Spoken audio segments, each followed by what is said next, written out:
All right, we're a few minutes early. Bring this over.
Okay, had to log back in. Hi, Nathan, how are you? I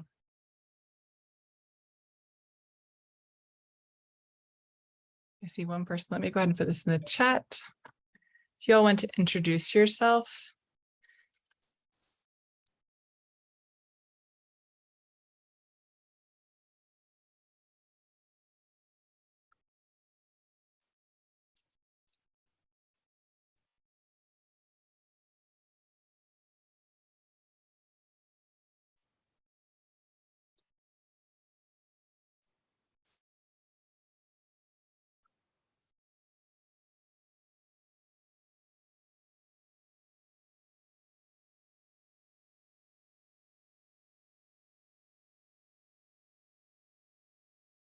I'm gonna go ahead and share my screen.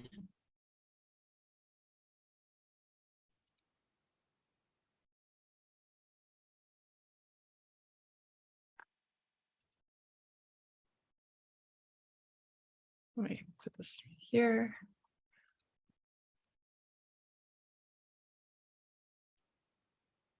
There we go.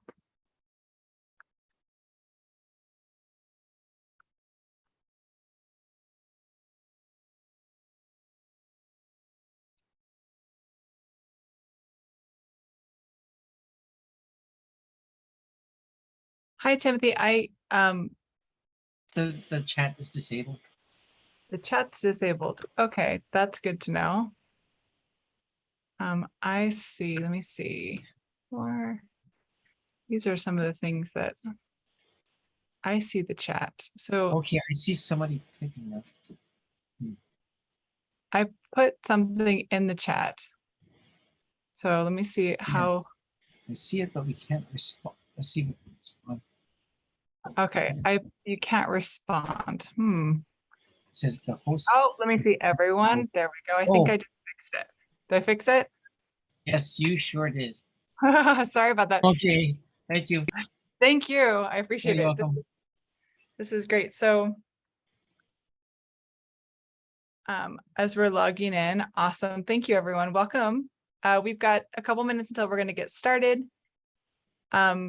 And I don't know if we have an interpreter in the room who I can pin, so please let me know if we do. Message me and then we can make you a host and pin you in the chat. So welcome everyone.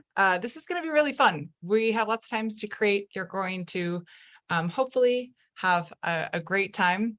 I'm excited to share all the different things we have with creative challenges and how it's kind of changed my practice as an educator. So welcome. Please introduce yourself. I've probably been doing that all day in all your sessions, and that can get really boring, but it kind of helps to know. So we'll work on, we've got, Juliet, let me see. Here we go. Julieta, there we go.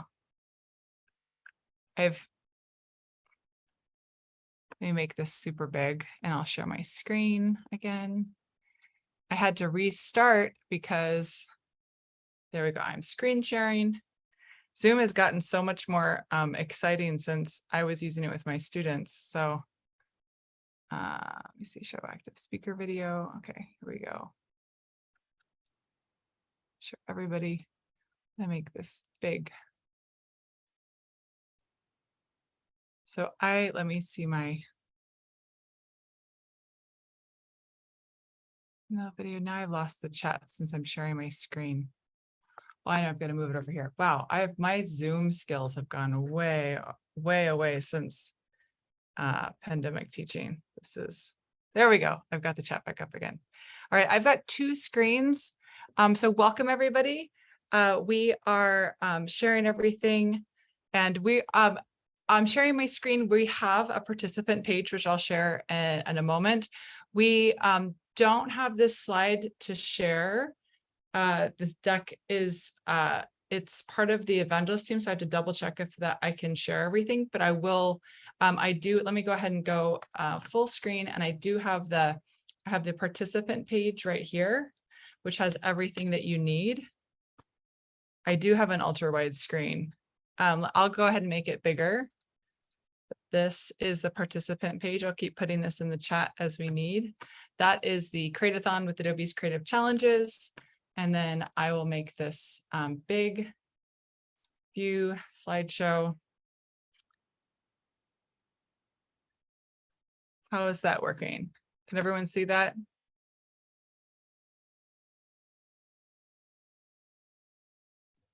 Yes.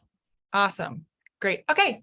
So fantastic. Thank you all so much. So really excited to get started here. Let me go ahead and just make sure I've got all my things set up. I've got two screens. So if I need to, I can go ahead and switch things around.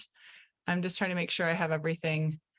Your mic and video is automatically muted. And let me just check real quick here, because we have, let's see with what the Zoom things, what it gives me. I see my screen, I see the chat. Let me make these things smaller. I had to log back into everything twice. There we go. This is over here. I'm trying to bring this little helpful thing over here. So we've got, I can see the participants. I see who's, if you've raised your hand, it stays up. I think maybe you can turn it back off again. But yes, so far you are automatically muted. You can unmute yourself, I think, if you raise your hand or ask. But you're all probably better experts in Zoom. We've moved to Teams. And so I've been doing a lot of things in Teams and other pieces. So I'm always kind of like, I feel like every time I get back into Zoom, this is doing something crazy and totally different and amazing. So I've got, it says I've got 3 participants with their hand raised, but I only see 2 people or 1 person with their hand raised. Let me go big here. Let me see. So I think probably the best thing to do is, I don't know how to hunt. I only see a couple people in here. I don't know how to actually scroll around. Yeah,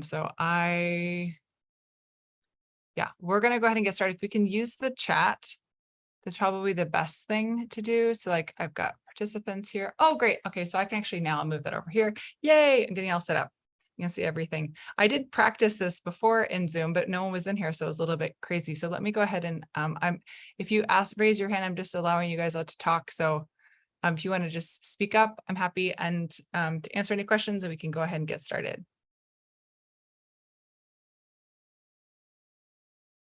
I think everyone who raised their hands, we got the chat working. Great. Okay, let's go ahead and get started.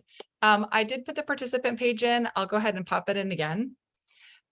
We have, this is the Create-a-thon with Adobe Creative Challenges. I'll talk you through all the different steps. We have a lot of time to kind of work. And I'm really excited to get started on this because I get to create a lot of the challenges and work with teachers across the country to create really cool challenges for students and teachers. So let me go ahead and go over here to our slide presentation. So it has asked everyone to sign in. They told me to give a few minutes for this. So you can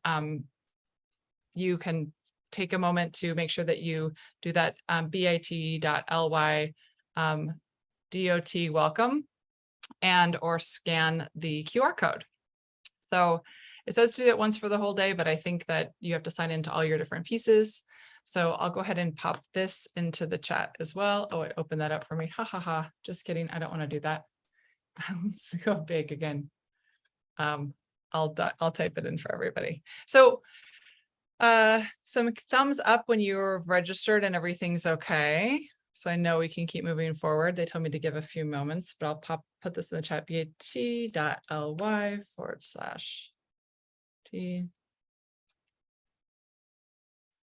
There we go. Okay. If we need to go back to that, we can. But welcome everybody. I'm super excited. This is really, really fun. I'm trying to keep an eye. I think if I see that you raise your hand, I keep clicking allow to talk. So I think that if you need to, you should be able to talk and or keep raising your hands. I've got over here, I've got my participants. I've got anyone whose camera on, which I don't think anybody is. I see that. And then we have, I can see the chat over here as well. So I'll keep checking that for everything. And let's go ahead and get started. So in today's Create-a-thon, this is not a sit and get, we'll cover some things, but they have an opportunity for you to kind of talk and, oh, wow, my mouse is going a little crazy. We have an opportunity for you to get your hands a little bit dirty, so to speak, and make sure that you can engage in a few different meaningful design challenges. And then I'm going to show you how to make your own templates for your own students in Adobe Express. So this is, and just how they can be really meaningful for students. So our tool is Adobe Express. It's express.adobe.com. When the link I'll show you in a moment that you'll have for your first, the first challenge, we'll open that directly and I'll make sure that you all know how to sign in. But we have just a couple of minutes of talking about a couple of things before we get into the tool. So Adobe Express, if you're unfamiliar with it, and it'd be cool if you want to let me know if you've worked with it before. If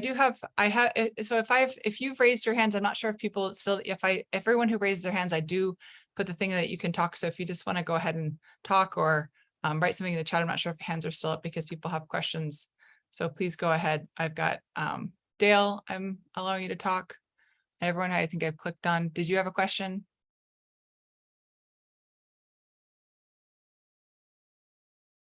I don't think so. Okay, I think you have to unmute yourself if you're going to talk. I'm going to keep tracking forward, but you can also put questions in the chat. Oh, sorry. Oh, yes. No, I was just, I had to just check and make sure I was in the class. No worries. Yeah, you're in. Good. Fantastic. Okay. So Adobe you. Express is pretty cool. Oh yeah, thank you. It's really, this is a web-based creation tool. If you've ever heard of Adobe Photoshop, sorry.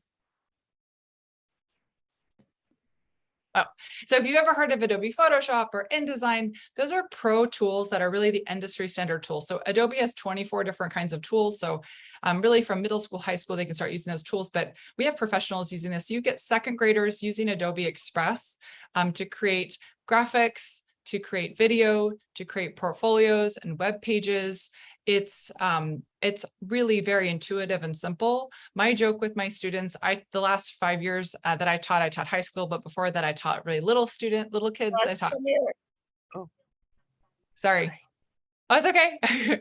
I taught little ones, and I would ask them, like, if you use Snapchat or any other kinds of social media, they all raise their hand. This is easier to use than that. So we're going to really get into how we can do different design challenges with our students to really push their thinking. And so it's pretty fun. And we'll talk a little bit about the product. And so you're very welcome to ask questions. I'll be demoing things. You'll be getting into the tool as well. But more, so it's express.adobe.com, but we'll get to that in a second. So this is a schedule for today. we're basically going to go into not even 10 minutes about like why challenges can be powerful for students, what we've seen with those in regards to our instruction. And then we're going to have challenge number 1, which you're going to remix a graphic. If you've already done one of those challenges, we have a bunch more that you can engage in to learn the tool. It's a great way to learn it and to actually have something to grab and go with your students for back to school. Then we're going to talk about ideas to incorporate the templates and instruction and challenge idea into your actual instruction, so it really connects to your own curriculum and your own goals. And then you're going to create a remix, your own remix of a template. If you've scrolled through the page that I shared before, you'll have seen these things in there, based on a prompt from your own instruction, and see what you can create. And then we're going to share those out with people. And then we'll share the remix. And then finally, I'll teach you how to create a template in just a few minutes, and so that you could actually create something and then share them back with your students. And then we'll talk about next steps for challenges and what's we have kind of like in the hopper and things that are coming out next week. So really, yes, and free is really good. This is, yes, and Express is free, but it is, you actually, as a part of SFUSD, you and your students all have Adobe Express for free. So Adobe Express can be used across devices. It works on Chromebooks, it works on iPads, it works on phones. And when you create something on one device, you'll find that same file on another device that you can keep on creating and working with. So it's really definitely is optimized to work with students on Chromebooks. When we went in, I taught Illustrator, so my students were on computers. When we went into pandemic teaching in 2020, my students didn't have computers anymore, and I had to switch all my instruction into Adobe Express, which at the time was called Spark. And my students created incredible things. So again, second graders all the way through high school students can really create incredible works. But and that's a great question, that it's not on Clever, but we're working with your team to get it on there as soon as possible. We're hoping for early September that there's a Clever integration.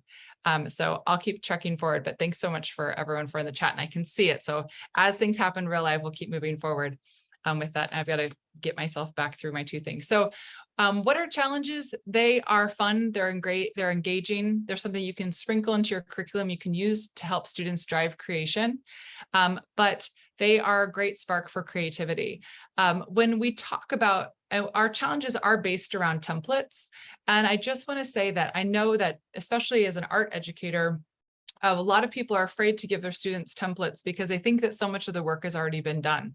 But instead, if we really think about it as a scaffold for our students, as a launching point for them to share their thinking, their unique discoveries as they've been learning about a topic, it's there to really support them to create something with a certain level of support and scaffold, and then really personalize those pieces. So you'll see that as we work today, but I don't want you to think about them, about templates or anything as something that's negative. If we switch it as a scaffold for students, really helps a lot of our students that when we give that blank piece of paper, they might panic, as many of us do, and say, create something, be creative, do something brilliant.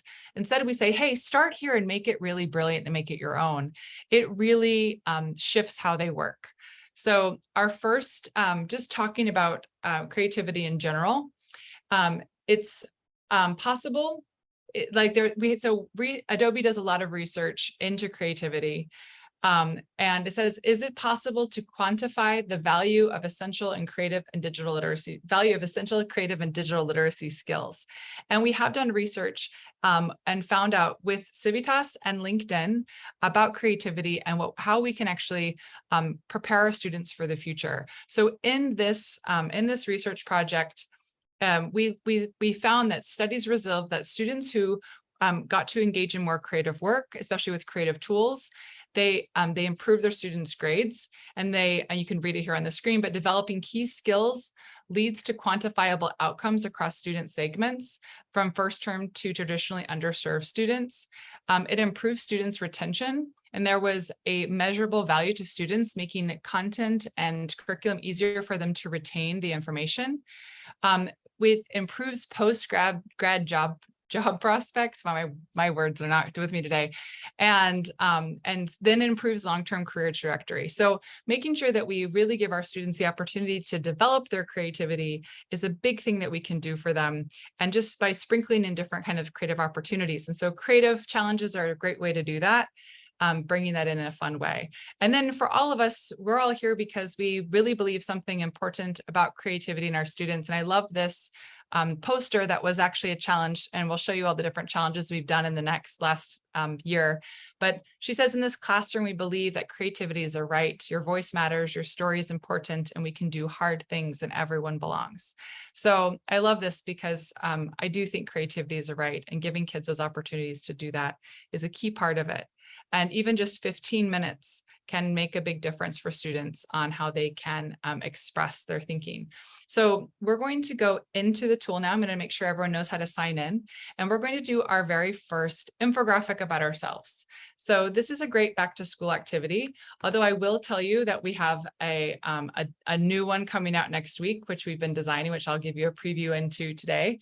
It's really exciting. So this is our Express page. So this was made within the product. It's just a page. So my students would make, I would make this sometimes for my students about topics, and my students would make their own pages. So we can talk about that later if you want, but this is the page, I just put it in the chat again, that you'll need. So if you scroll down, we have here the very first challenge that we're going to do, which is the creative identity graphic template.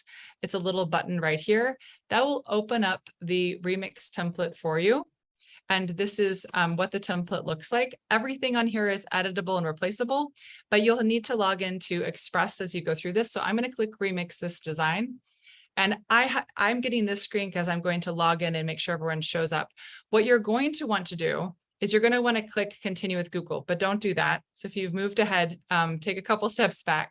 In order to get the premium features, and so SFUSD and all K-12 institutions have the premium Adobe Express for free, including all teachers and all students. And so you need to click Login with School Account, and your students need to do this the same way. So it's a good thing to slow down before you go too fast. And then you can say Continue with Google, and log in with your SFUSD email ID. So I'm logging in with this account. I'm clicking here. I'm going to put in my password. I've already put my password in, so I think it's already saved. And then it's going to open this up for me inside of the editor. So I want to make sure everyone can get to this point. So if you've got any questions or something's not working, you're welcome to raise your hand, and you can unmute yourself, or you can just ask the question in the chat and I can walk you through it. But I'm just clicking on people to allow to talk. So if you'll see it, I think it'll say you're allowed to talk. So if you've got a question, you're welcome to ask. Hi, Rebecca. Do we Hi. open a new tab? It will open up the tab for you. So all you have to do is click here, and it will open up that tab for you automatically. Okay, And so let me you'll go click to you. this design. Good. I can't see where you are right now. So if you go to So- the page I gave everyone in the chat, it's this one. Then you can scroll down, and you're going to click on Creative Identity Graphic Template. If you've already done this, Okay. there are other monthly challenges Yeah. we'll talk about in a moment, but that will open up the remix page. You're going to click Remix This Design. Where's the remix? Oh, okay. I see it. Okay. Remix This Design, and then that will prompt you to log in, if you haven't already, into Okay. Adobe Express. And And so I go continue with Google. no, you want to go school or district account first, and then you can continue with Google after that. So I'll go ahead and I can log out and show you all that again. Let me go ahead, and I'm not going to save this project. I'll log out because you want to be inside the premium account. So for one, I'm going to sign out so I can take you all through that again in case anyone got stuck. This is a thing. So you want to go log in with school account because you're a teacher or a student. And it's important that students do this too. Then you can click Continue with Google if that's your SFUSD ID. And you put your ID and your email address for SFUSD and your password, then that will link everything for you. When you're in the premium account, you have all of the premium professional features, but also it's an EDU account. So anything that is inappropriate for our K-12 audience is taken out. So, we don't have kindergartners seeing anything that they might be deemed inappropriate. But it really, for teachers, it allows you to, and your students to use all of the premium features. So you get the free premium account. So you don't just have Adobe Express for free, and you'll know that you're in the premium thing here. If you see a button here that says get premium, then you probably need to log out and do the steps I said before. And the same thing with your students, because a lot of students, my students, would just click, click, click, click, click, and then they wouldn't be in the premium account. And so, but once you log in, it does, your browser usually remembers you, and you only have to do that one time. So I'm going to go back and we're going to talk just about editing this template. So I'm going to go here and click remix this design. And I've already logged in, so it should open up for me in the editor. I hope, did that help?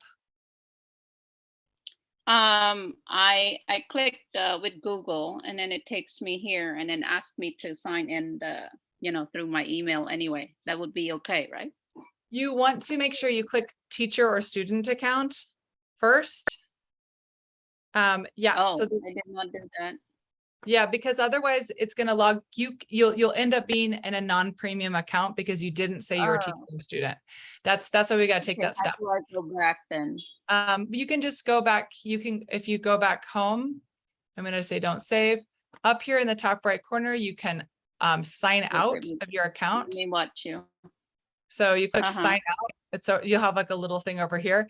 You know you're in if it says Adobe Express for education or premium account. Okay, It'll say one of those. out. Sign out, and then it'll sign bring in. login with school account. And so Sophia, let me go ahead and pop this in again. This is the Express page. So that is, if you scroll down, I'll show you where to find that.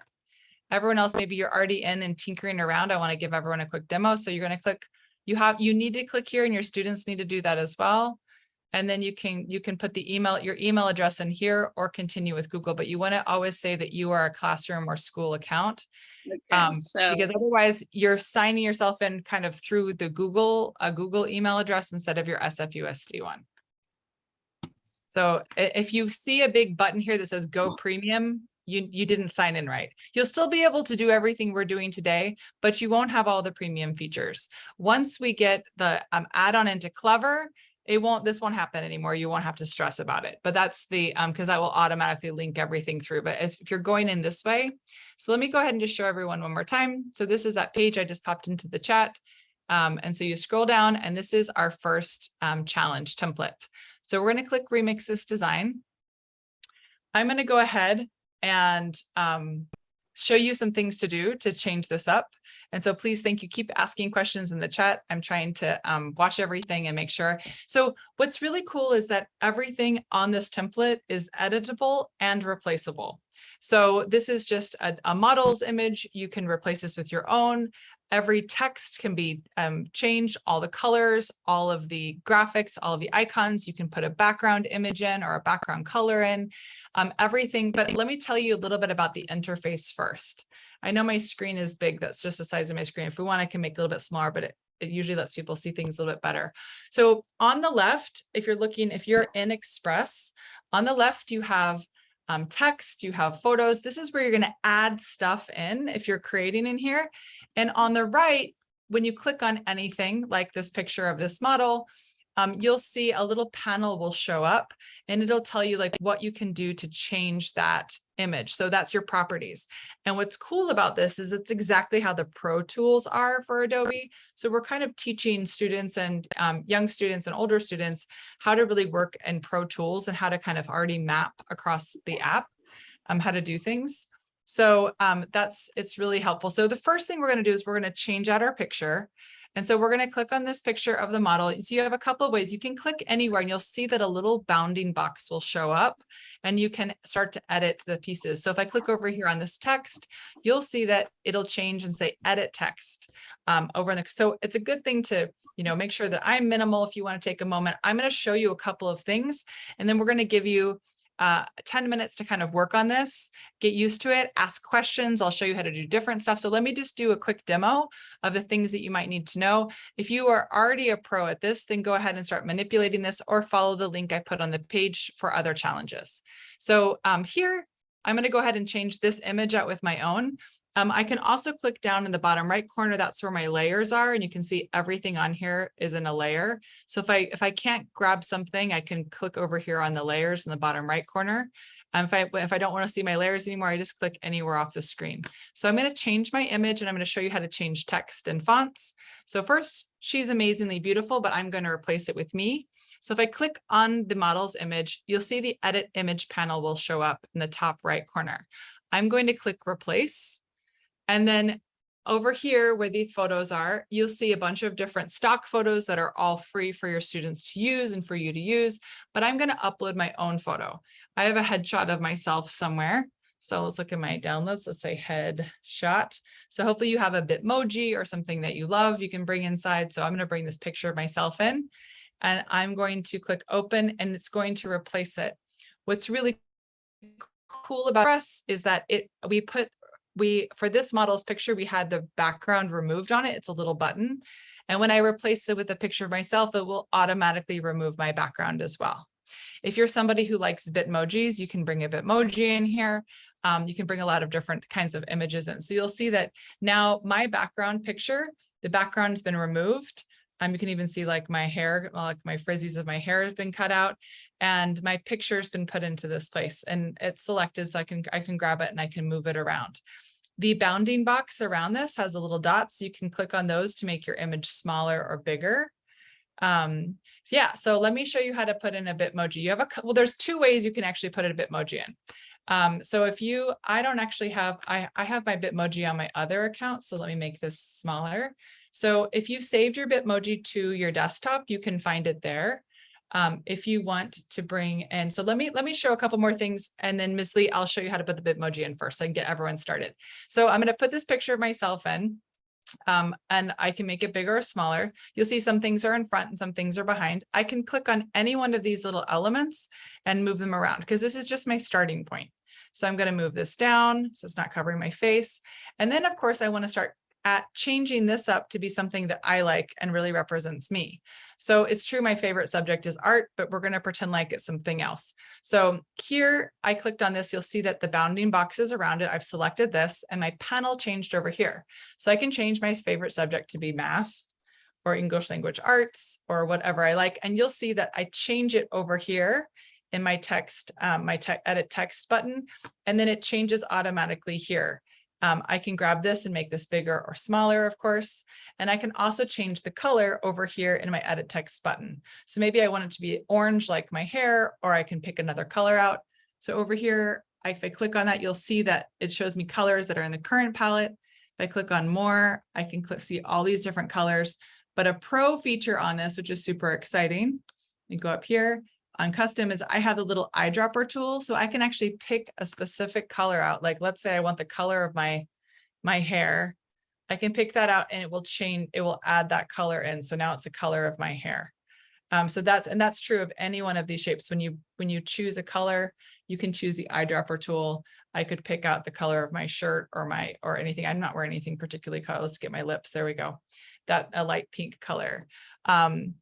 Yeah, so students can bring out their own, so they can bring in, so Ms. Lee, you can bring things in through Google. They have to link their Google Drive. That's a great point.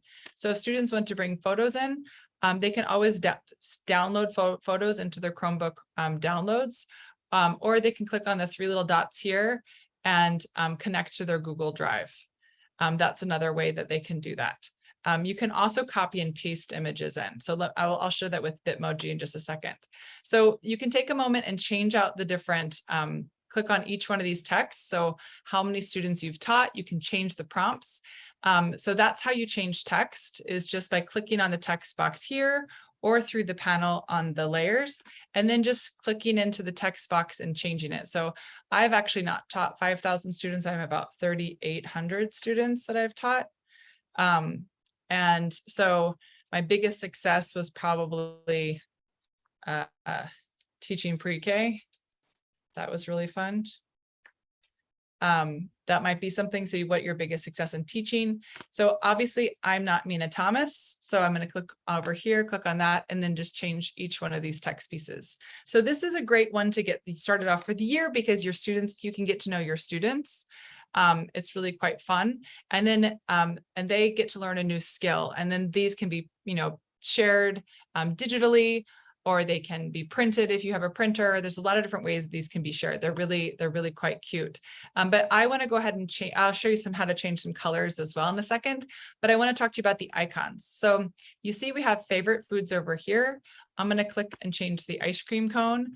And if I click on the ice cream cone, you'll see that my edit shape panel opens up and I can click replace. So instead of ice cream cone, if someone wants to put in the chat what I can search for, we have tens of thousands of shapes designed that we can use and edit. So almost any kind of food. Boba. That's the first time I've had boba. Let's see if we find something. Yes, we have boba. See, nice. So not only do I have boba, I get to pick which boba icon I think is great. And by the way, there's also Boba Fett in here, which is pretty awesome. That's the first time I found that. So there's a lot of ways to interpret that. I kind of think that I like this boba. So I'm going to put that, and you'll see that my ice cream cone will replace with my boba, and it will be the same color, but maybe I don't want it to be that color. Maybe I'm going to change up my color palette. So of course, while that's selected, I can change my color over here. So I'll make it this nice blue color. So I can go through and bring and change each one of these pieces just by clicking on it and then going into the edit panel over here and editing that piece. So again, to replace one of these, you just click on the replace button and then choose something else. So we have boba. If someone else has another fun food, we're going to find like the sushi icons are kind of amazing. And so you can choose like exactly what kind of sushi that you want to put in here. Which sort of roll that you specifically like, or which type of fish. So we've got that there. If you don't want pizza, you can click on all of these things. So again, it's really quite simple because it's only 3 things. You click on something and you edit it to the right. And if you want to replace it, you click on that replace button. So I'm going to show you how, since I'm sharing my screen, let me show you how to bring in a Bitmoji if you want to know how to do that. And everyone else, this is your working time. So keep working. Let me know if you've got questions, and you can keep making this, and I'll show you how to download this and save it. So let me go ahead and make this a little bit smaller. I'm going to log in. I have my Bitmoji through another account. So let me just open that one up. And I'm going to go for Bitmoji. And so if you go to Bitmoji here, so however you get your Bitmojis, I'm not going to change my outfit, but I'm going to click on stickers. And let's say I like this one. Let's do like this one here. So you have a couple different things. You can download the sticker and it'll show up in your downloads folder, or you can copy to clipboard. So I just copied this one to clipboard. So now I'm going to go back into my Express page. Sorry, I've got a bunch of these things open. See which one I'm working in. My Express page, and I can just paste. So Command or Control V, and I can just paste. So we can copy and paste things that we have from different places. So I can replace this picture of myself with my Bitmoji. And then of course I want to move some things around because I've got this funny little thing I'm pointing to. So I can move this over to the side and delete some things. So, and I can grab this and move this around. So this circle is really just it's a shape that I could always click and make it into something else. I can replace it. And instead of looking for a circle, I could look for a star or something else that I want, and it will change all those things out for me. I can resize this so it fits my text in. But that doesn't look great. So I'm going to go ahead and probably just delete it and click this text and make it a different color. So I'm going to make this the blue color. There we go. So everything you click, you move, and you know you've got something selected because it has a little bounding box around it, or it's selected over here on the side. You'll see that the layers panel will turn black around whatever it is that you've selected. Right now, my little Bitmoji is kind of in front of some of my little dots. And so if I want to make that go behind, I can go here to the layers panel, click on that layer and drop it down. What I love about all of these things is that we have the people who are consulting on this tool work on create the Pro Tools. Yeah, the copy and paste thing is amazing. So we can bring kids can bring other things that they've created in. So if they have an image that they like of themselves, they can copy and paste that one in as well. That's like a really cool new feature. I'm glad that worked out for you. Yeah, the layer feature is it's really intuitive and natural. And so when I first started teaching and taught the Pro Tools, I would talk to my students about sandwiches. Most of my students had had a sandwich sometime in their life. And so we talk about the bread, and then you might put lettuce, and just thinking that as things stack on top of each other, you're not gonna be able to necessarily see things. So like now I have got this little dotted line is in front of my face, and I probably don't want that in front of my face. So if I click on this here, I'll find it in my layers tool, and I can drag it underneath my little Bitmoji, and then it'll go behind. So it's pretty intuitive. This is why it's kind of amazing to see like second graders doing stuff. So now let's say I've changed some of it is true when I am not teaching, I might be cycling or painting. So if I don't like this particular graphic, I can hit replace and change that out with something else I think might be nice. And so I will change that to painting. Let's see what I got. And I can put a little paintbrush on there. This is nice. And you'll see that that whole thing will change out. I can make it a little bit bigger or smaller. You of course can click on here and change the pronouns or give yourself another piece. Yeah, great question, Ms. Wong. This is another one of our features that it's not the same as the other ones because everything else has text plus a little shape behind it. So this one is how we're teaching people. Yeah, touted the layer feature again. So let me show you this real quick. So if you click on this one, you'll actually see in the edit text box that we have an effect put on it, and it's a shape. Let me make this all big again. Sorry, everyone. And I've got a little shape. So if I click on the arrow down from the shape, you'll see that I can actually choose a different kind of shape. I can put a curved box on something, I can put it on a circle. You have different kinds of shapes that you can put behind something. I put this in a little box. And of course I can change the color of my shape here by clicking on that. I can even put mask text, and what's going to happen is that's actually going to cut out the text. So you can see that you can actually see through the text now. There's some cool effects you can do with that. So that lets you change that out. So I hope Ms. Wong, let me know if that helps. So Ms. Lee, let me show you that how do you get to the layer feature again? So I'm gonna click anywhere around my artboard. That's the piece in the middle. And then if I click over onto my artboard, you'll see, let me close this thing out. You'll see the layers are right here in the bottom right corner. And you click on that, then they'll all open up for you. And so if you don't want to see them, you can X them out, but it's pretty intuitive. So once you have those, you can kind of move them around. So I'm not quite sure what I'm excited about learning, but I'm going to pretend like everything here is where I want it to be. My little arrows are. I might even just make this subject math white so I can see it a little bit better, but I'm not loving this color combination. So I'm going to show you some of the kind of pro features that happen within Express, and please keep the questions coming. I'm trying to respond to them just right away. So now I've got this whole piece. I hope everyone can see themselves doing this with their students because it's so much fun as a great back to school activity. And you can actually change and have specific questions. Oh, great question, Robert. It does, it auto saves. Express is wonderful for letting everybody be very lazy about their saving. But you do want to have kids do some naming conventions. So let me show you about that in a moment. So I have all this. I'm not loving the color palette here. I'm going to click outside my board. And so you'll see that over here, my panels are closed. I can go over here to colors. This thing is going to like completely blow everyone's minds. So what happens is this says these are your current colors. I can go down and I can search for colors. So I can even put something like a mood. Like let's say I can look for happy. Let's see if there's a color combination that's called happy. And I can pick a color combination that I like. And I like more monochromatic ones, to be perfectly frank. I find that sometimes so this is kind of monochromatic. I'm going to click on this, and what's going to happen is this is going to switch up all my colors. And if I don't like what it just happened, I can click the arrow or commands or Control Z and go back.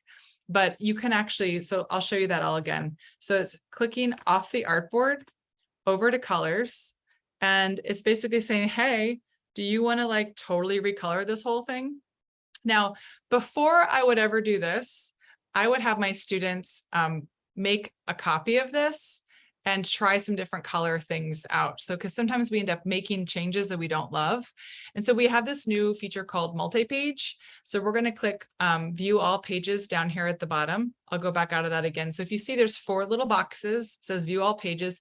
If you click on that, you'll see that it gives you pages. I only have the 1 page in here, but I'm going to go ahead and click duplicate page.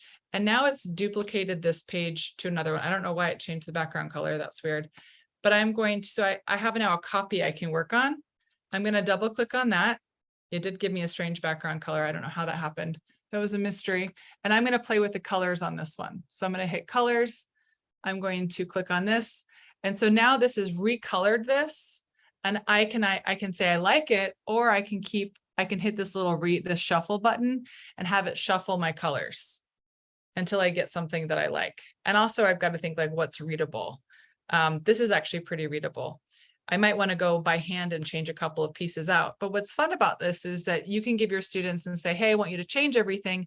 And then I want you to make 4 different color combinations. Let's talk about which one's the most readable, which one like has a different kind of emotion to it. So again, to do that, it's that view all pages. And it's going to show me I've got 2 pages. I have my original one. I have my second one. I'm just going to go ahead and duplicate this one. And I can either zoom into that 1 page and like exit view all, or I can just double click on that. And let's play with some more colors for a second. So I ask for happy colors. And so this is hard to read. So I'm going to just switch it until I get something I like. Yeah, I'm not loving any of this. And so kids can kind of play around and they'll have a whole lot of fun making these color combinations. And this is a new feature and really fun because you can really play around and do a lot of big changes without having to click on every single one of the pieces. So let's say I'm going to go back to my pieces. Which one do I think is the best one? Which one is most readable? And I'm going to go ahead and I think this middle one is probably the best. Although it's killing me that we've got yellow over here and not over here at all. So I'm going to change this one out to be a yellow. I'll use my eyedropper tool for that. Bring it in from my shirt, but that's really hard to read. So let me choose a different one. Maybe this gold orange color. There we go. Okay. So once I've edited mine enough, I can download this. So there's a couple different ways you can do this.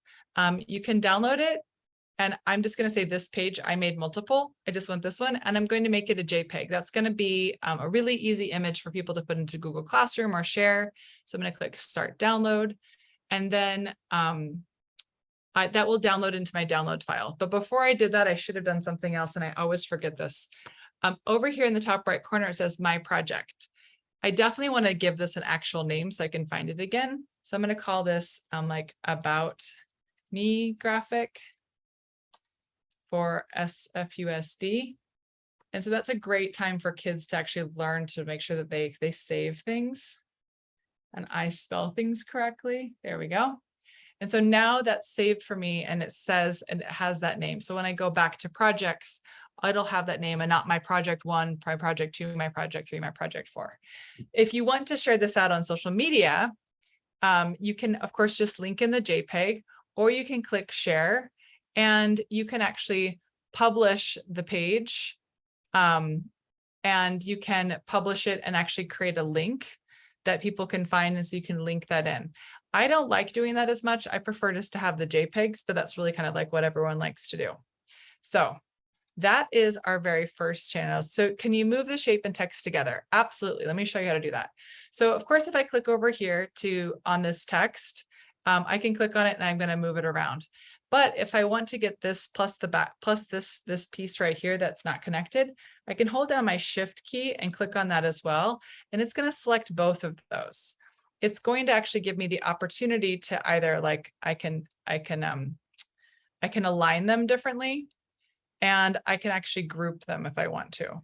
So that we try not to give templates with groups because people get confused. But I can actually group them and then I can move them. You'll see that I can move everything and resize everything all together. So that's kind of a fun place to do that. So same thing here. So I'm going to go ahead. Let's make this color so people can actually see it. I might tinker with this a little bit more. until I get something that I really like. What other questions? So if you're on Twitter, I would totally tweet this out. We do have a hashtag if you want to, how did you group? Great question. Let me show you that again. So I click on, I can actually just click and drag, and it's going to grab everything that it finds in that space. But I think that's kind of dangerous sometimes.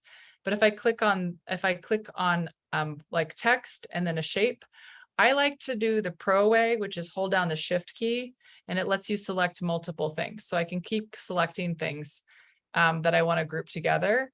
But I just want to group these two pieces together. So I just hold down my shift key, and you'll see this one has a little white box around it, and this one has a white box around it. And then I can click group. So now this is grouped together. I can always ungroup them. They're not together forever, but that lets me move them together. And so you'll actually see over in the layers panel, they'll have a little kind of tagged on it, says this stuff is grouped together. So they can become one single layer together. Again, this turns like this really simple tool that's on the web into a pretty professional tool. So I would probably tinker with all of these colors a little bit more, but I want to make sure we can keep kind of moving on. So if we want to give like thumbs up or in the chat, has everyone had time, like they feel like you've had enough time to kind of tinker and make your graphic unique to you? So I've downloaded mine. So I'm going to go show in Finder. You'll see my downloads folder, which is terrifying. I have so many different kinds of things. I'm going to see if I can, if you want to go ahead and, does it let me put anything on here? Let me see if it lets us do this. Show in Finder. Let me make this a little bit smaller. Let's see if this lets us put this in the chat or not.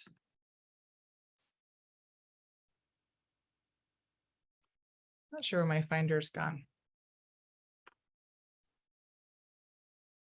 I think it must be hidden behind all my Zoom windows. There we go. So I have it right here. So this is actually now here.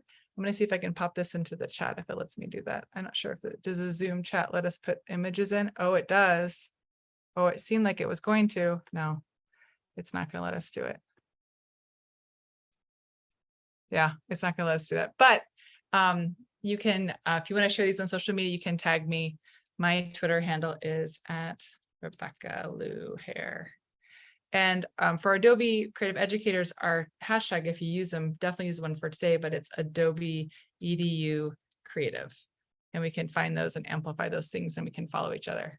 So that is pretty fun. So that's our first challenge. I'm going to go ahead and keep moving. If does anybody want me to answer any more questions or slow down at all? Or we can move on to the next challenge. And you can write like, I need 3 more minutes. We're totally cool. But you can see that I didn't do a whole lot of teaching, and we actually have a lot of resources for you. So let me show you that. So if you're like, hey, I kind of want to do this with my students, let me show you what we've got for you. This was the very first challenge that we did. And so if you go here back to this page, probably a good idea to bookmark this page if you think these are some things that are useful to you. But here underneath the creative identity graphic template, we have this text that says, do you want more challenge ideas for your class? Click here to see our monthly creative challenges. Let me show you, Ms. Mock, I'll show you this thing in one more second. So this is our challenge page. You'll see we have our July challenge, but we have this challenge. This is the first one we did. That's our January creative challenge. So we actually have, which is pretty cool, we have 4 things that are included in this. So if you click on that, you can click on the 4 pieces included. This is on Adobe Education Exchange. We have the whole project instructions for the students, and we have a student version of this. So let me just go ahead and open this link in a new tab. I'll put this in the chat for you as well. So if you're like, hey, I want a cool back to school activity, this is a great way to do this. And so unfortunately, it's showing this text is super small. I'm not sure what that is, but this is the 15-minute challenge. This is what the template looks like.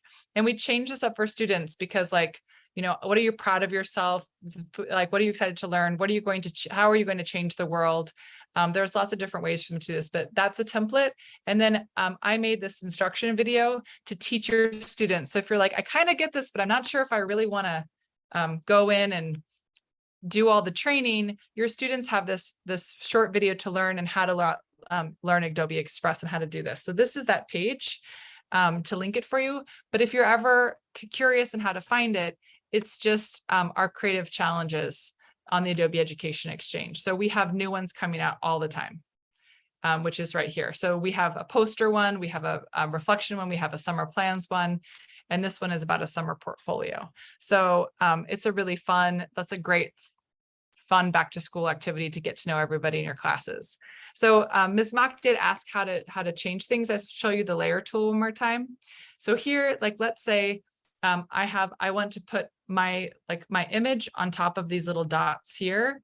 All I have to do is click on my over in the layers panel on the image, whatever it is I want to bring in front of something else, and I click and I drag and I put it on top of something else. So I'm actually going to put this at the very top, and you'll see then when I let it go, it'll be on top of all the different things on top of. You can also grab the element that you want to move behind, and you can drag that and move that down. That's the easiest way to do it. And it's really intuitive because you can see all the different pieces. But what's fun is that if you did like this, you have, if we click here, the student creative identity template, this is the one we've designed specifically for students. You could use a teacher one as well. But again, it's a really fun, you can see we made this in January. And so this is what it looks like. And then they can replace an image of themselves. So if it didn't work for you to change this, I think maybe you have to see, like, just check out your layers again, and whatever it is that you want to move around, make sure that's selected, and then go over here, grab it. You got to hold down the click and then drag it up. The other thing you can do if that's not working for you, or if you maybe don't have a mouse or you're struggling, you can select it in the layers panel, and you can also click over here to layer order, and you can say, I want to move this to the very bottom, or I want to move it up or down. That's another way to do it. It's a little bit less intuitive. So I can say, let's move this to the very bottom, and that's going to take that element and drop it all the way to the bottom. So that's the other way. That used to be the only way before the layers panel showed up. So it looks like everyone's okay to keep moving forward. No one's protested. So let's go back to our presentation real quick and talk about the next steps. Let me go ahead and make this big. And so we did our click. So just so you know, we have a lot more, like I showed you, more challenges that are coming out all the time. And we have our June summer challenge. We have challenges specifically for students, challenges for teachers, and we have videos that teach your students how to do those all the way. So you have a lot of different activities that you can sprinkle in. And this next year, I'll show you at the end, we have so many more great ones coming out that are really curriculum specific.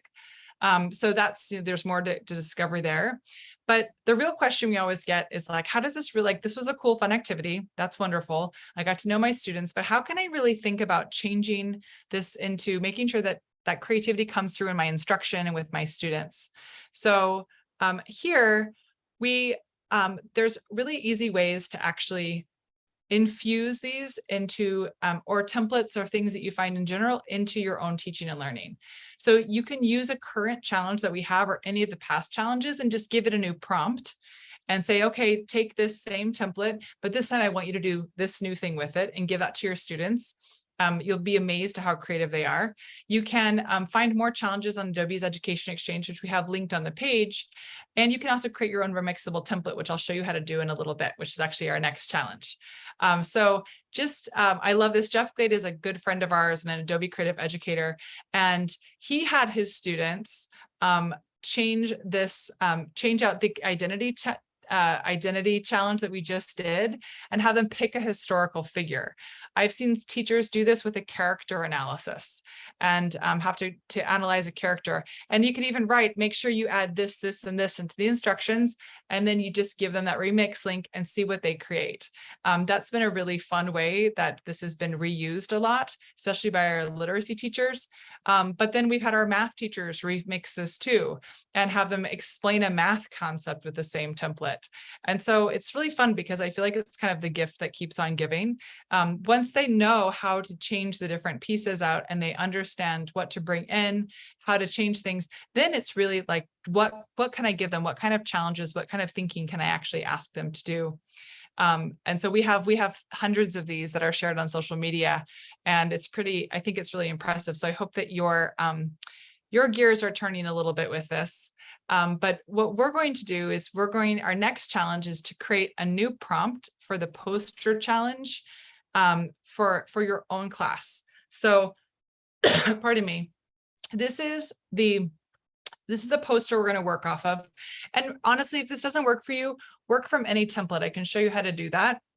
But before you start thinking, how am I going to make something for my class, we really have to define the opportunity.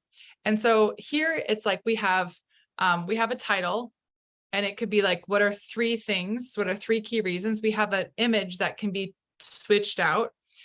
We have a paragraph of text that we could, that people could put information into. We have the citation or name of the creator, and we have like these three little graphic components where we have a number, we have an icon, and we have a little bit of information underneath it. And so we've had, let me show you what other people have made. So with this, we're going to click on Remix This Design, but first, let's spy ahead if you haven't done this already and see what others have done. So if you go down to step number 2, this is where we are now.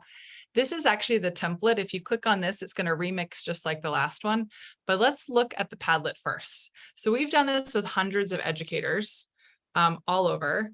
And of course, Padlet has to do like this. It's going to get all small. And this is what you can add in. So this is the Key Reasons Facts Remix Challenge. So a literature teacher or a math teacher turned this into 2 truths and a lie, right? 2 truths about yourself and 1 is a lie. Another math teacher is 3 ways I use math in my everyday life.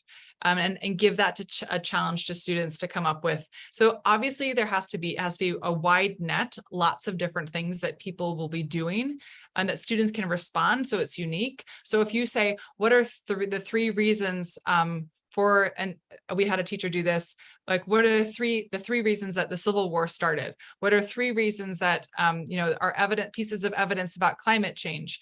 There's more than 3, but students can focus on 3 that they really think are important. 3 reasons to learn Spanish. So if you scroll through here, there might be some ideas that you've already have. 3 key points about Buck in chapter 1 and 2. That's a great way to think through this. So this teacher made this one, and like, here's what are points about a specific moment. So they wrote in what a fun fact was, and they came 3 different key points to this. So there's a lot of opportunity to take something that you find, a template that you find, and make it uniquely yours for your students. So that's what our challenge is today. So we're going to go ahead and click on the poster challenge template. This time, since you're signed in, it should just open directly for you once you click Remix This Design. I'm going to go ahead and make this big.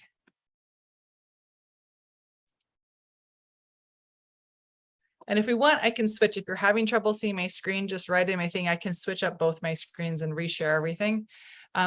So once you get into here, what this has done is this has made a unique project for you inside of your Express. So let me just make sure everyone understands that first. So in Express, so we've only been working inside of Express Post. I'm going to go here to Home, and you can actually, I'm going to say, don't save my project. I'll do that again. And if I go to projects, it's going to show me all the projects that I've made so far. So you see my About Me graphic here. You see different graphics and things that I worked on. I can actually make a folder. So this is great because your students, you can tell them to make a math folder or whatever your project is, and they can take things and put them into those different folders so they can organize things under projects. It makes it really nice to actually keep things really organized. If I go home, I see all the different opportunities, and we see like templates for the classroom that come up if you're in the premium account. You can also search for all different kinds of templates. So maybe you want to give your students a challenge to do a book design. You can do book covers, and you'll see hundreds and hundreds of, let me see how many, 512 book cover designs that a student can take and manipulate and make unique to themselves. So something we did last year was like, tell the story, like the book cover of your life, or we've done make the book cover of like how you felt during last year's, last year in remote learning. And we had funny things and we had sad things, and kids were able to express this idea in a way that was unique to them, but starting off from a template to kind of get them started. So just know that it doesn't have to be just the template that we're working with. You could totally work with something else. So we're going to go ahead and I'm going to click on this again, click remix this design. And so the unique thing with this design that's different from the other is you can actually, everything you click on again is editable and replaceable. So of course, now it's familiar to you. You're going to look over here. So I can say 3 key reasons SFUSD is the best district in the world. I've been working with SFUSD for a long time, so I have very high esteem of you all. So I can type that out, and then I probably would do a brainstorming with other people. What are the great things that SFUSD teachers do? And so I might do a fun fact. Did you know that SFUSD, how many people that like students that you serve, how many schools there are, what are some other information I can add? And then down below, I can edit each one of these little pieces. I can decide for like what a big number or title might be. And of course, replace each one of these little icons. I go over here to click replace with something else that I can find inside of my shapes. This, we haven't talked about this yet, but this is a kind of text. So if you click on this one, you're going to see that over in your edit text box, that this little thing is highlighted right here. And if you click down on it, we are using actually the magic text feature. And what that does is it makes everything fit with inside of the box. And so it's kind of a cool feature, but if I don't want to do that, I can just have it justified to the left, and you'll see how different my text looks. So that's a magic text feature right down here, and it's capitalized and fit. And so that it fits. And so that it makes the graphic on this look pretty nice. So I can manipulate all of these things. The other thing we haven't talked about yet is changing the background color. If you click on the background anywhere, you'll see edit background. And so I can choose a different color here and click a specific color that I like, maybe this like this green color that's hard to read, or a darker blue. And the other thing that is new to this one that you haven't learned yet, if you haven't used the product before, is that this is an image that is using a crop feature. So if you click on this one, you'll see over here that it's crop and shape is one of the things you can do. So if I click on that, I've actually cropped this into a circle.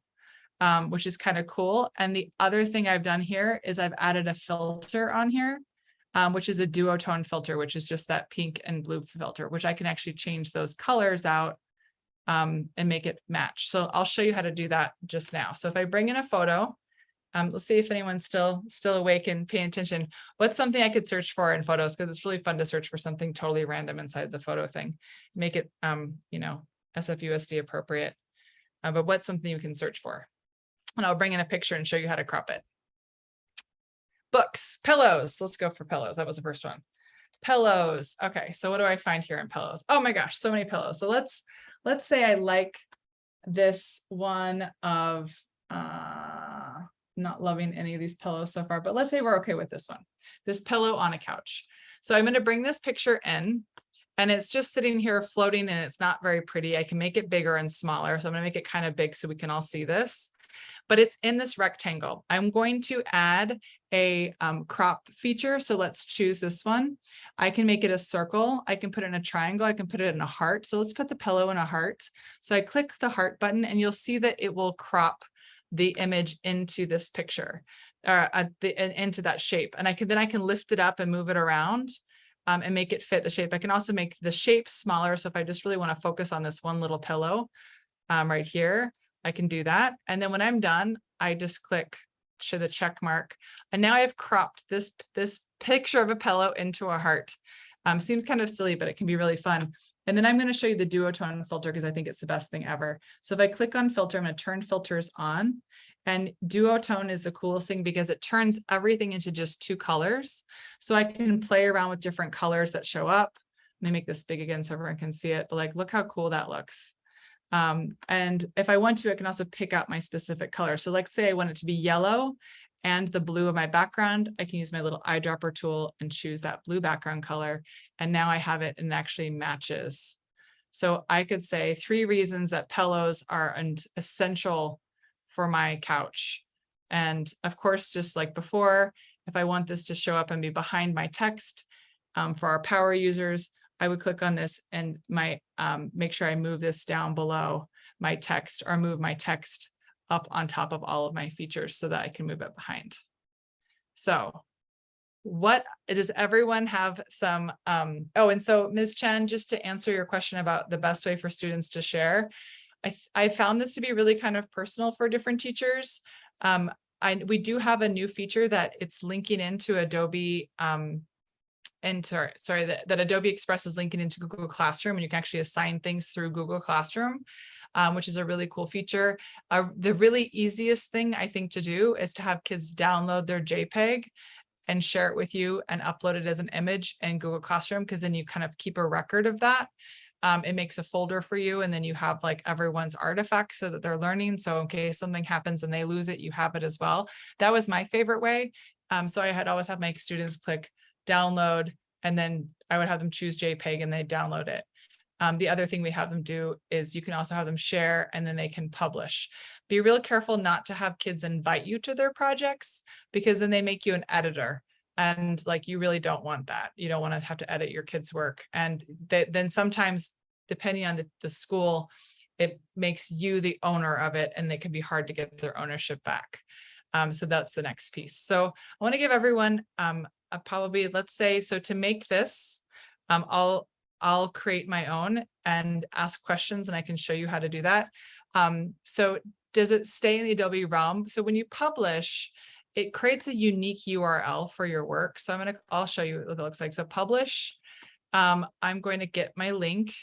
It's going to generate a link for this. And it's going to be kind of an ugly link, to be totally frank with you. It's not like, you can't give it a specific URL name, but that is something you can decide to then add in. So I'm going to click on this. I'm going to copy this. I'll show you what it looks like when you open it up. So if I put this link in, they could put that in Google Classroom, and then that will open up the artifact. And so you'll see that it's express.adobe.com post, and it gives us little unique URL link to it. So you can see it that way. That's kind of a nice way to share something on Padlet, but not a great way to turn things in. I don't like that method as much. I prefer to do to download. So that's just with the graphics. So I'm going to go back over here. Sorry, I have so many different things. Let me close this one. Favorite foods. Let's get out of here. And I keep opening up so many different pieces. Go over here. I think I'm there. Awesome. All right. Yeah, awesome. So we can keep kind of tinkering with this. Go definitely look and see what kind of inspiration you can find on the Padlet. And then if you are interested in some more challenges, we've got that link here for you that shows a lot of different kinds of challenges. We have a logo challenge. We have a challenge for reflection. We have this more than a score graphic challenge that kids had to talk about all the ways that they were more than a score. It's nice for testing season. So there's a bunch of different links here for you to kind of go through if you want to keep working. So I'll keep tinkering with all of these things. Fun fact.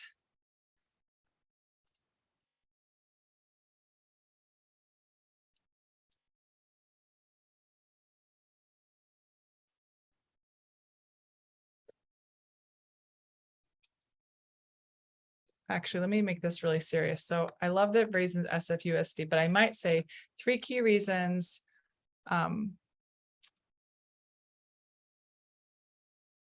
the Cold War started. All right, so then I can actually do some research and put in a fact about the Cold War and make sure that I put in different, so I can say what's a fun fact here, and then I can find my 3 key reasons and make them here.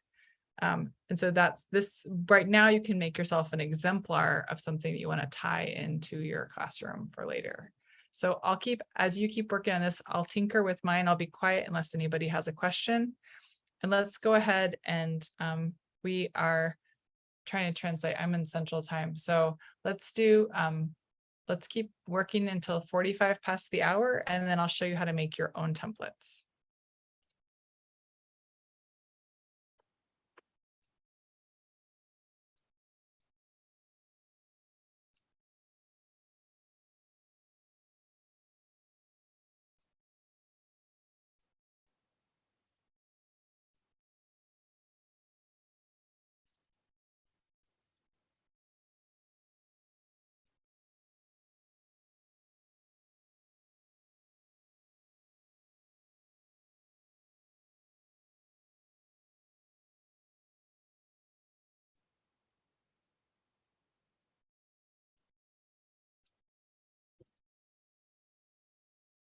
Oh, great question. So how do you assign challenges to students?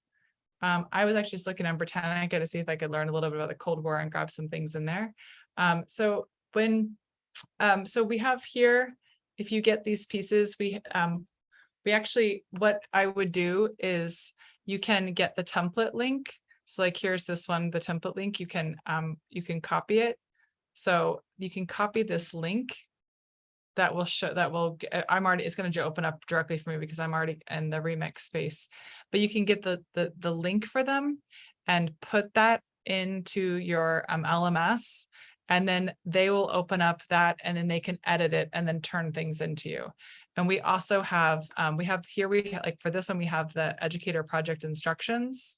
So we can open this into a new tab. And so here we have, for this one, we have a whole page. We always have a page on the Education Exchange or an Express page. And so, for example, here, this is the You're More Than a Score.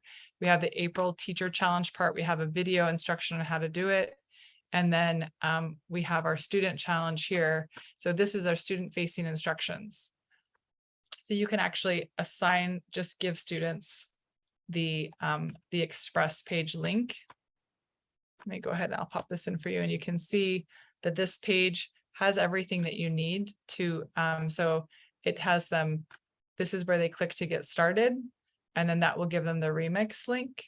And if they go down below, they have a video to learn how to experiment with layers and learn the different pieces of this challenge. And then if they need more details, we have a longer tutorial that kind of takes them step by step. So that's what we have. So we have these come out every month. But that's the, then we always have pieces that are really, now for this next year, we have printable instructions for everybody and links for all of the students. So that makes it really kind of fun and easy. Yeah, I'm totally happy to do that. So I'll keep talking about different kinds of things. So let me show you a couple. Are you all cool that as you keep working? I'm so glad. Yeah, that it is really, I try to make this user friendly, but it can be so scary sometimes to present in front of people. I don't know why I always get so nervous. So here, I'm going to show you a couple more cool things that you should know about Express. If you haven't been in I'm so glad you guys are having fun. I'm like, I wish I could like see everyone. We go hang out in the same space. So if you haven't used Post, so remember that Adobe Express does three things. You can do really simple videos. You can do Post, which is what we're talking about now, which is like really the graphic design piece. And then they can make websites. So I can show you some of these pieces as well. We can kind of go off script for this if you're all cool for that, as you're kind of tinkering and learning about this, and I'll show you how to make templates. So just some cool things to know inside of Post is bringing things in over here. So like, first of all, text, if you click on text, you can bring new text in. You can just click add your text, and it's going to throw some dummy text in here. It will usually look like something else that it found on the page, or you can go through and find specific text sets that you'll edit out. So you've got like paragraph text. So there's all text boxes. So a lot of this is actually like really specific to professionals, but your students can find things. There's quotes, there's like whole menu text links. You can bring those pieces in and then edit just like you did before. The other cool thing is you've got photos. So you have a really robust Adobe stock image that your students are allowed to use. And if you use some of the other tools like video, and you use the stock image and our web page builder tool, it will automatically give give attribution to the artist and the photographer, which is so crazy, so super cool. And I can show you that if you want. So lots of cool photos. Of course, you can upload your own, or you can have your students link it to their own Google Drive. If you're a photography teacher, which I did that, if you use Lightroom, which is free and on a web-based tool, they can edit in Lightroom and then bring those things directly into Express that way too. That might, if that doesn't make sense to you, then pretend like I didn't say anything that might be a little too crazy. So then the shapes, of course, you can search for anything, but my favorite thing are the design assets. These things are amazing. So if you go here, you can almost search for anything within these. So if you look like this, look at this, this is like mind blowing. So I'm going to say national parks. These are all designed by artists and they're free for us to use. And so you can search for different kinds of things. So like, let's think, if I can find my favorite California national park, I can actually, let me see if I can find Yosemite on here. But like, if I click on here, I can like, there's a graphic for just national parks. So, and this is, of course, it's a graphic that doesn't have a background on it. So it can go in, I'm going to get rid of this text here. And my little, move that over the way. So you can bring these things in. So they have like all the national parks. They have like cute little flags. So you can almost search for anything inside of design assets. You can find like paint, daubs, and brush strokes. You can find really cool frames. If you look for stickers, this is what we're using in our next challenge. Like they're little cute stickers that you can put on that look like real stickers. They have some of these things are groups that you can take apart. So you can put like a little like a sticker that somebody bought something. Oh, it's not gonna load for me. That's I have to look away from the screen. This always happens if you're ever presenting. It's saving right now, so it's going to take me a second. But so the design assets are something to totally like look around. You can also look for people, and Adobe has paid famous artists to not only make these cool compositions that your kids can recreate and take out their own pictures with. I'm not quite sure where my page went, so let's make sure this comes back. And they have all of these really cool illustrations of people doing different things like bicycling, and they're these really cool illustration groups. And then of course we have backgrounds. And so lots of really cool backgrounds that like can blend into the background of something. And I can show you how to add those things in. Let me just see if I reload my page. I don't know where my page just went. This, by the way, only happens like when you're training or teaching people. So I'm going to go ahead and delete this. So I'm going to bring a background in. So a cool thing is like, let's say I want to have a fun kind of textured background. If I click more on any of these things, you'll see other subsets of these cool things. So I'm going to click this purple one. And when it comes out, it says, hey, do you want to pin it to the background or do you want to move it freely? If I pin it to the background, it'll go for my full size of my background and it'll fill everything up. So it looks super cool. So you can see like, obviously my national parks thing doesn't make any sense right there, but now I've got this kind of cool background on my piece that I can bring in, and it looks nice because it's designed with texture, so it's not a photograph that takes up a lot of visual weight. But if you go here, we just did paint, and you can see there's hundreds of more categories and more things to choose between. The real challenge is to keep kids like not spending hundreds of years making choices, but instead, working with something and then making a few choices and being okay with them. So that's some really cool stuff within Post. That I think is a neat thing to kind of work around with. So I think for our time, let me just double check that we're okay on this. And I think I'll move this aside. Excellent. Okay, so we have some more time. I'll show you a couple more things that are really amazing. So if you haven't, again, worked with this, your students can also do really cool videos in Express. So if I'm back home, the plus button kind of gives you lots of ideas of what you can do. So if you want your kids to make a video, they can click on video and they have to give it a title. So SFUSD 2022, next. And I'm just going to start from scratch, and they can bring pictures in and they can do voiceovers. So let's say I just created, I'm just going to do a quick title here and say all about me. Let's type correctly. Me graphic. So if your students create something, by the way, this is also part of our back to school challenge. We're going to have people do this and give you all the assets you need. I made a title for my first scene. I can make my next scene. I'm going to do a photo and I'm going to upload the graphic that I just made. And then it's going to come in full screen. So I'm going to click over here and make it a little bit smaller. So it fits. And I can actually speak over all of these things and export this as a video. So if I click on the microphone, I can talk and say, this is my all about me graphic that I made with SFUSD teachers in 2022. And I can re-record this as many times as I want. And then, oh, it's not going to play for me because I think I forgot to give it permissions because I'm in Zoom. But then you can export this whole thing and it creates an entirely cool video. So we have a lot of tutorials on that. It's really simple. And my other favorite thing is that you can also make really amazing websites, which I can show you my students at the end if you want to see what students make. So it's a great thing for digital portfolio. Again, as we go back to school, we're preparing for all of these things. So that's, if you've got any other questions, I'm happy to keep showing you stuff. If there's something you want to know how to make, I can show you how to make it. But we'll go back a little bit. I'm going to show you, I want to make sure we've got enough time to show you how to make a template. So let's start. So this one's really fun because there's probably something in every discipline, and this is why we chose this. We worked with teachers on this. Like, what are 3 reasons? And you could find something in math, you could find something else. And so it gives some structure without it being overly prescriptive. So Robert, just so you know, when you go here, do you want to learn more about Adobe Education Exchange challenges? You can click on this and you'll find a lot of instructions and tutorials there. So I'll go over all that again at the end. So our step 3 is how to make your own template. So let's do something super fast, and you're going to have to play along with me because I'm not just talking to a blank audience. I'm going to make a book cover.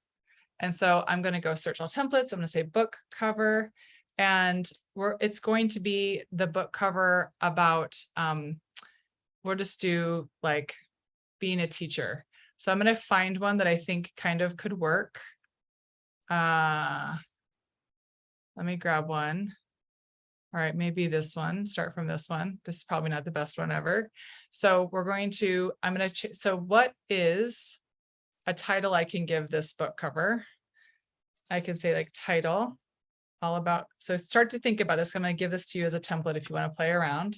This is title. So if we're thinking about making a challenge for our students, title of your,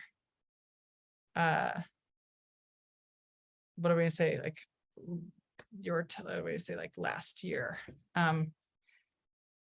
This is your title for your last year of school. Okay, so I'm giving a title there. Here, I'm going to say, put your name in. It does autosave, Ms. Chan. It autosaves every time. It's kind of amazing, but it means that your students will forget your name here. Okay, so I'm making this a thing. And then there's these different pictures people can switch out. And so I'm going to say Ms. Harris class. Okay, so this is your title. I'm just going to leave it like that. And so that's probably easier. So I'm going to give all my students, for like, let's do my pretend challenge, is that I'm going to give them this template and I'm going to say, I want you all to totally redesign this project and create your own book cover design about yourself. And so you have to make a title, you have to have your name, and then I want you to have an image that like really represents you. And so it can be like whatever your year is, this makes sense. You can make it abstract. So let's pretend like we went through all of that and makes sense. Now I'm going to show you how to make this as a template and I'm going to give it to you. So you understand you can do this for your own classes. So I'm going to click share and I'm going to click make a template. And by the way, these instructions are on that page. So my template is going to be demo template for, let's spell this correctly, for SFUSD. Okay. Watch the video. We're playing, there's a video on Google Classroom. You can give a note or give instructions, which is really cool. And then I'm going to make a new library, SFUSD 2022. Let's hope that this works. Save the template. Last time I did this, the libraries decided to take a nap. So it says it's creating my template in the background. We can come back to this in a minute, but this is going to create a library for me, a folder, and then I can create a link and I can share that out with all my students. So we're pretending like you're all my students right now. You will be able to open up this template that I just made. And so you can actually create your own things that you want your students to do. So if you want your students to find 3 facts about a science project or whatever it is, you can make that graphic for them that just says fact 1, fact 2, fact 3, and then give them the link and they have a place to start from. So it's pretty cool. So it says it's creating my template in the background. So let me just show you this, the next step with this. So what happens is you put in the information about making the name. And when you want to save it, you go to libraries and you find it and you click the little plus button here. No worries. I think that this is all being recorded, so you'll probably be able to find it. I probably meandered a little bit. So let me go back. Sorry, I've got too many. I opened up all these pages. Close, close, close. Okay. Your template was saved. Fantastic. So I'm going to go here to libraries. So I just made this. You saw like we pretended like I did a lot of thought on it.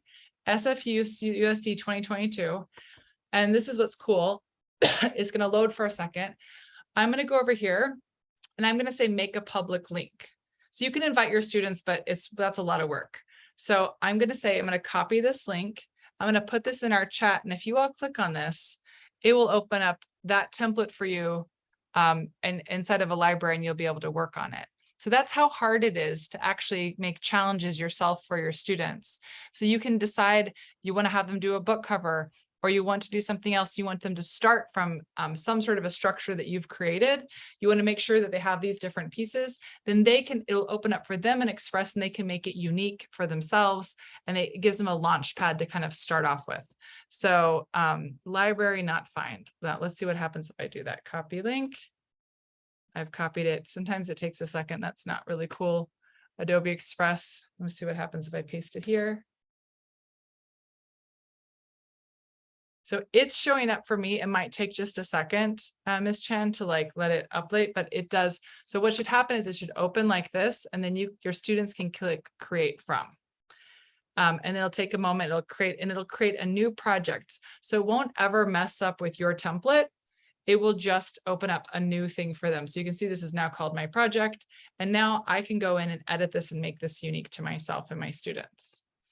Got it? Okay, cool. So that you don't really have to do this project that I just made up, but that does give you an idea of like how easy it is to make a template that you can share with your students. So here we looked at the Padlet of what other people have done and what people have created for their own schools. I just want to give you a couple of things. I showed you how to create your design as a template. You can do that and share that with your students. You can work more. You can come up with what might have been a worksheet. You can take that and translate that into Google Class, into Adobe Express. And then it becomes like a place where kids can add images in easily. They're not having to print or cut. They can like really make it unique to themselves. And so I want to talk to you about a couple more things, like where you can find the challenges on the Adobe Education Exchange. And I'm going to give you a quick preview of what our next challenge is. And then I want to make sure I've got time to answer questions and show you anything about the tool that you still want to learn, because you guys are almost done with your day. We've got a little bit of time left. So first of all, here, this is pretty good for instructions to make a template. It's really quite simple. That you can then share it with your students. You just need to create a library and have them saved to a specific library.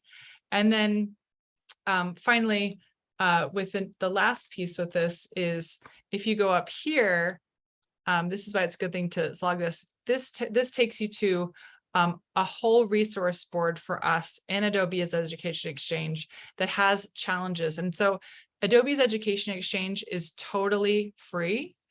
And it has a lot of different resources. So there's a few different things. There's professional learning.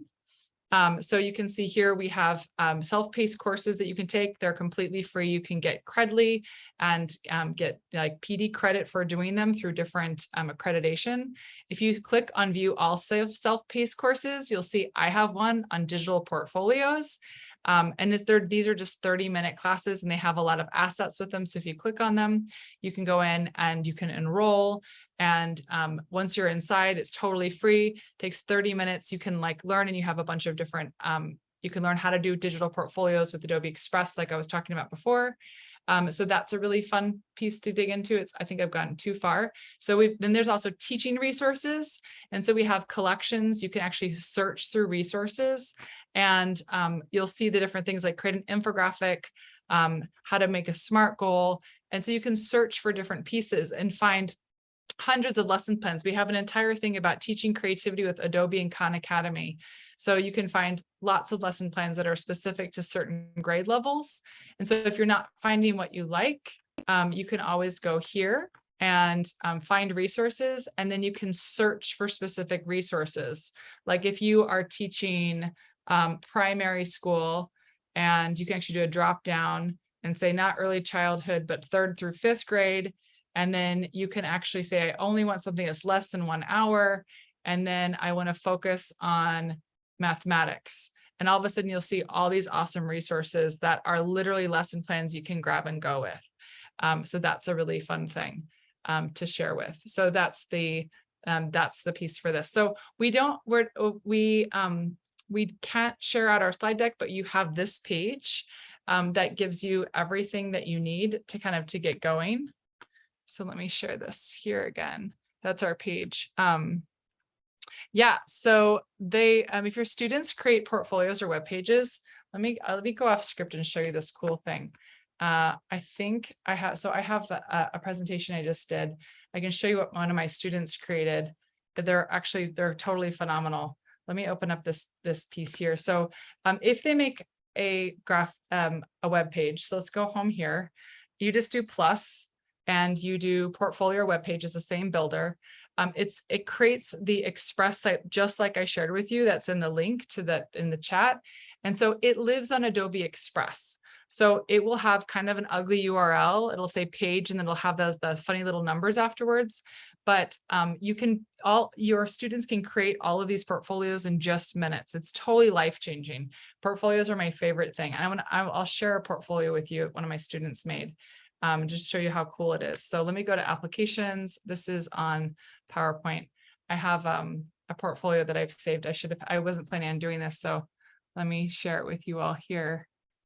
There we go. This is one of my students' awesome portfolios. Let me make sure I get it here. This is Abby. So I'm pretty sure if I do, let me go full screen with this, and it's going to open up for me. If I click here. Okay, this is my students. I don't have a link to anywhere else. There, close this down. This is Abby's portfolio. I'm going to drag it onto this one. It's going to load. Here we go. So this is one of my students she created this. We've had 2nd graders create portfolios. So she did this all in Express. So that's Abby. She's absolutely lovely. She just graduated last year. She's my student, and she has artifacts of all the stuff that she created. So some pictures of things, there's sketches, and anything you add in, you can make links to documents that you created.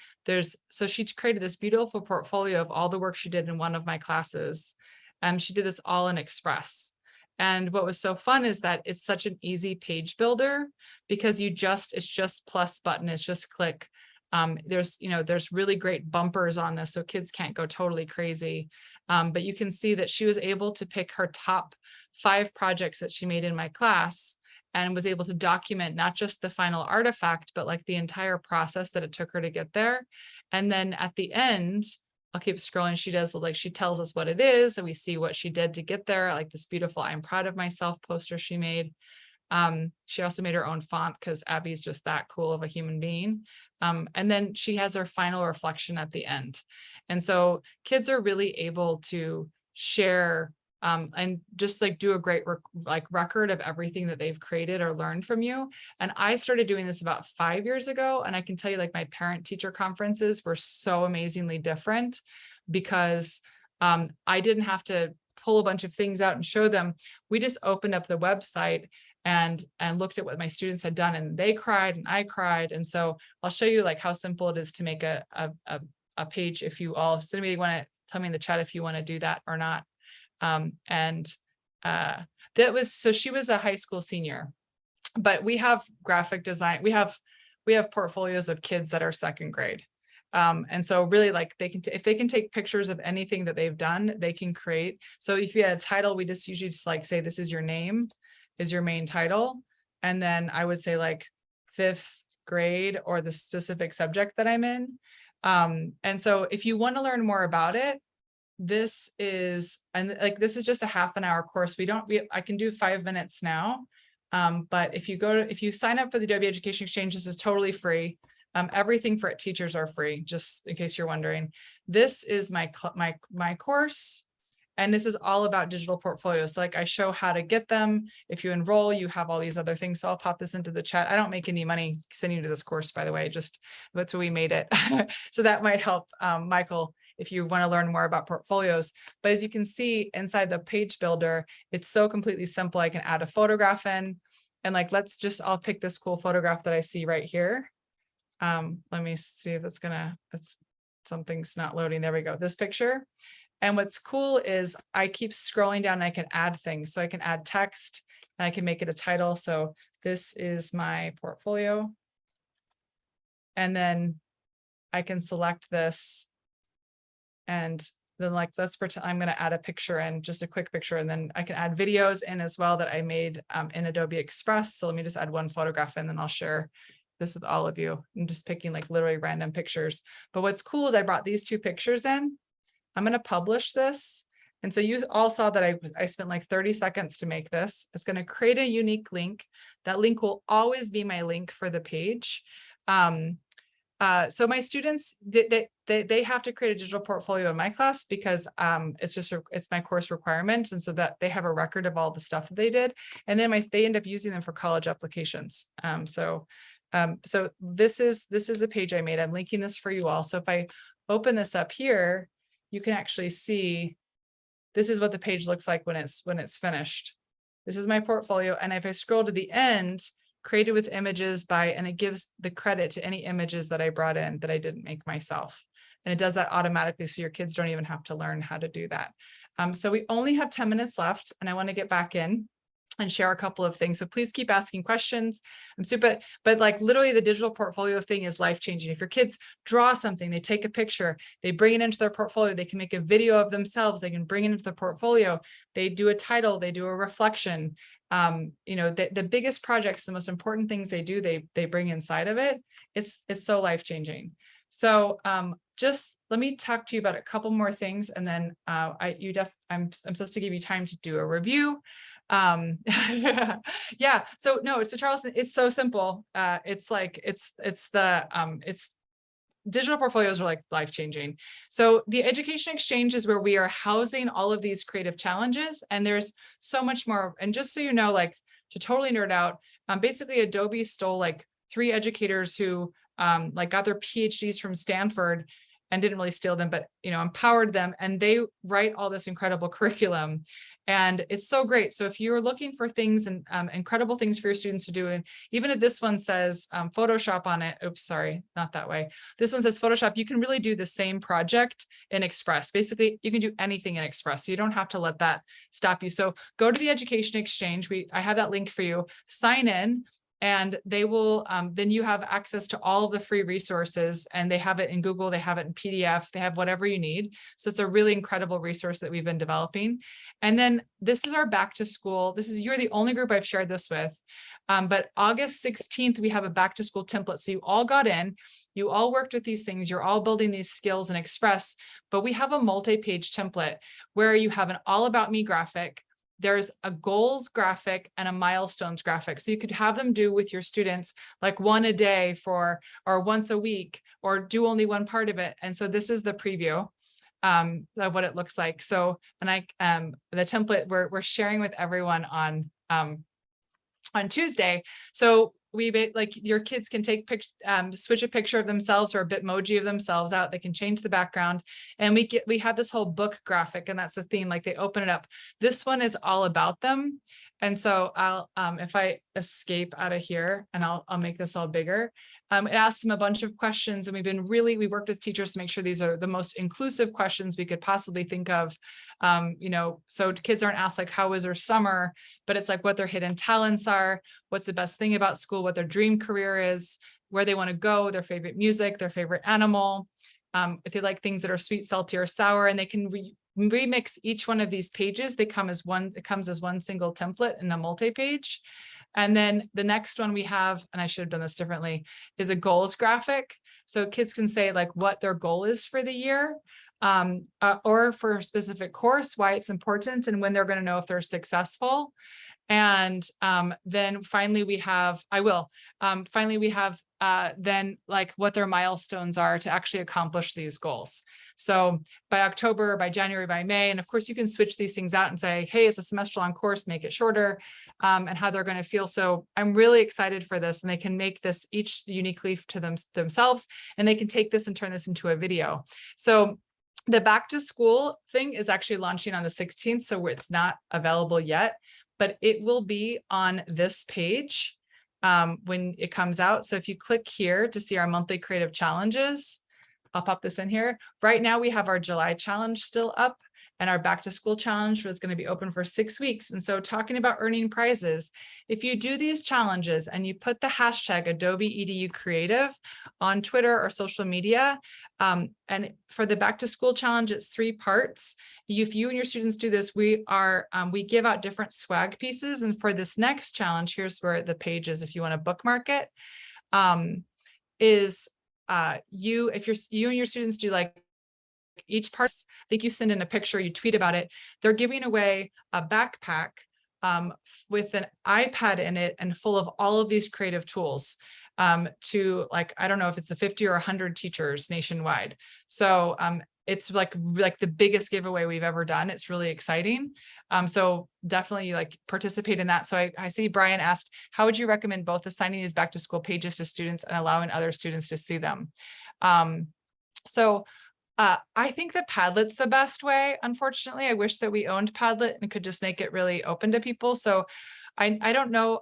I don't know if SFUSD has like free Padlet accounts for people. As a teacher, I always end up just paying out of pocket. It's like $12 a month, and I don't recommend that to anybody. I still pay for Padlets now, but that is a really great way for kids to then download it or share it as a link and have everyone else look at them.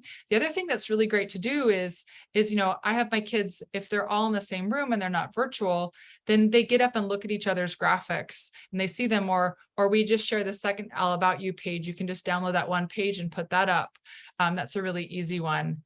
Oh yeah, that's too bad. I'm sorry that Padlet is extremely limited. That's the other thing you could do is you could do a Jamboard or like a total hack, which actually really kind of works. Yeah, Gallery Walk would really work, Zachary. But the other thing is if you make a Google slide deck and then like every kid has a page that they put their things on, that's another way for them to be able to share. So you can actually put the link in, or you can have a Google Doc where everyone puts the link in. If they publish their work, then the other kids can see all the different pieces. But that's a really great point. So as we're making the challenges, that's a feature that we want to share out. So we have a 1-page instruction for teachers.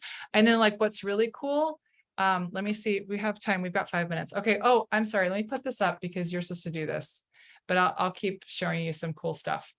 So anyway, I hope that please use our hashtag Adobe EDU Creative so we can follow each other. Follow me, I'll follow you back. You're supposed to give feedback to this session. I hope that you had a nice time, but we've got 5 minutes left. So actually I want to show you I'm excited about with this template, which we just did for back to school.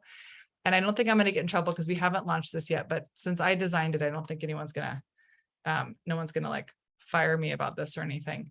Let me go, it's gonna open. I think my messages must be over here. So I have to link these things to myself. Let me show you this. This is what it actually looks like when your students get into the template. To move all these pieces around to see this. Okay, so actually here, this is what it looks like. And we'll be launching this all over social media, by the way. So when your students get to it, they're going to have remix this design. But what we've done is we created, I'll go big. Oh, I'm sorry. I'm supposed to actually keep that thing up. I'm going to get fired. Hold on. Let me move this over so you guys can see that and go in and give me feedback. But what's really cool is it's a multi-page template. So we created these little stickers that say delete this box. So it tells students what to do, how to change the background, how to change text, how to change images, and with pictures of themselves. And then, we have a video that's just for students to teach them how to do this, and a guide for teachers. And so what's really cute is then as they're in the template and it's like, oh, what flavors do you prefer? They can move the little circle around. So we've tried to make this that like we actually teach the students how to use the tool within the template. So this is our first time ever doing that. I hope it actually really works out. So that's what this new challenge looks like. And of course, your students can switch out pictures of themselves or a bit more.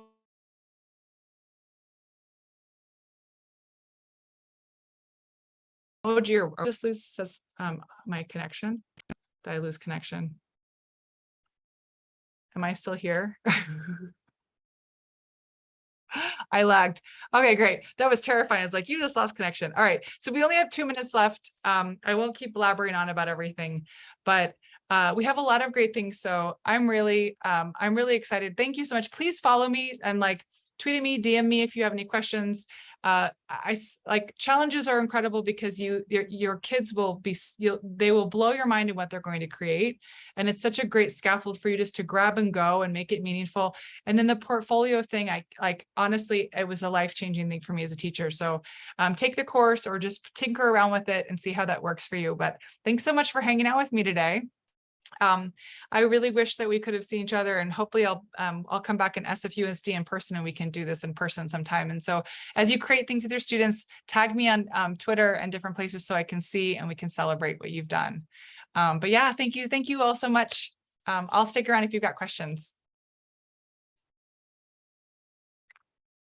I need some getting out of here music. So I'll put my feedback back up again. But you all have that page. There we go. Thank you all so much.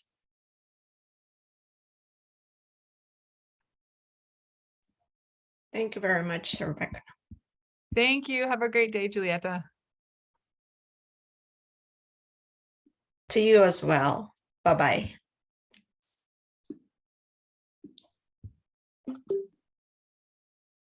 All right.